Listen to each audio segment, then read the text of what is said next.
Hi guys, ha? Hi guys, at ayan na nga, tumubo na ang aking kinchay. Wow!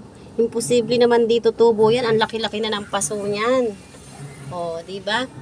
Hay! Nakapagpabuhay ako ng kinchay. At dahil dyan, itatanim ko naman tong sili. Uy, nahulog yung washing machine. Yung dryer. Visit, panira tong dryer ko. At ayan guys, itatabi natin yung sili. Para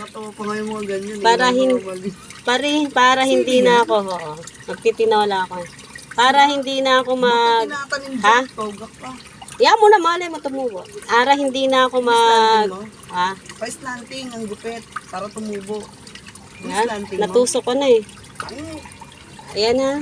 At bukas, magdadahon na ulit siya. Maniwala ko sa'yo. Ayan, ang ganda ng kinchay. Ayan guys, may pang Shanghai na. Ano mo? Tinubo ko taweng. Ano, ay tinanim ko. Walang kadaon-daon. Ayan, ay gidahon na. Oh. Ang cute. Diretso mo na siya ng tanim? Oh, yung mga ano nga, tira-tira. Tapos eto, yung tanglad ko. Ayan. Lumalaki na.